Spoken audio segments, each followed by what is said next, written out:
Hello viewers, তো সবাইকে জানাই আবারও স্বাগতম আমার এই ইউটিউব চ্যানেলে।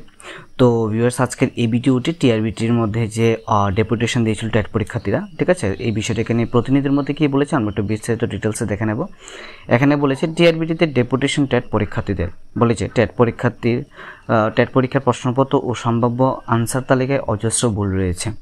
এই অভিযোগ নিয়ে শনিবার টেট 1 এবং টেট 2 পরীক্ষার্থীরা একটা অংশ টিআরবিটির কার্যালয়ে গিয়ে বিক্ষোভ দেখায়। তারা এদিন টিচার্স রিক্রুটমেন্ট বোর্ড অফ ত্রিপুরার চেয়ারম্যান প্রত্যুষ দেবের সঙ্গে সাক্ষাৎ করে এবং তাদের দাবি ও সমস্যার কথা জানিয়েছেন। পরীক্ষার্থীরা বলেছেন অনেক প্রশ্নই সিলেবাস বহির্ভূত, প্রশ্নপত্র অনেক বানান ভুল রয়েছে। পরীক্ষার্থীরা জানান টিআরবিটির চেয়ারম্যান প্রত্যুষ দেব তাদের বলেছেন দাবি আপত্তি জানাতে হবে অনলাইনে।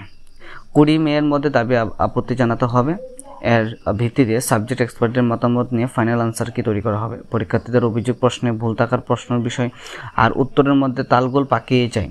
বোর্ড কর্তৃক প্রকাশিত টেন্টেটিভ রেজাল্ট শিটে প্রচুর ভুল রয়েছে বলে তাদের অভিযোগ। গত 4 মে টেট 1 এবং 27 এপ্রিল টেট 2 পরীক্ষা হয়েছিল, ঠিক আছে। তো এখানে বলেছে যে তোমাদের যাদের টেট 1 পরীক্ষায় 4 মে এবং টেট 2 27 এপ্রিল হয়েছিল, সেই পরীক্ষার প্রশ্নপত্র অনেক প্রশ্নপত্র ভুল রয়েছে, ঠিক আছে, এবং অনেক বানান ভুল রয়েছে। তো এখন যে টিআরবিটির যে চেয়ারম্যান প্রত্যুষ রঞ্জন দেব বলেছেন যে যদি দাবি জানাতে হয় অনলাইনে দাবি জানাতে হবে। তোমরা যদি কোনো স্টুডেন্ট তোমরা যদি কোনো কোশ্চেন চ্যালেঞ্জ করতে চাও তাহলে টিআরবিটি অফিসিয়াল ওয়েবসাইটে চ্যালেঞ্জের অপশন আছে, সেখানে গিয়ে তোমরা চ্যালেঞ্জ করতে পারো এবং এটা সময় হচ্ছে 20 মে এর মধ্যে দাবি আপত্তি জানাতে হবে, ঠিক আছে। তো ভিডিওটি দেখার জন্য অসংখ্য ধন্যবাদ।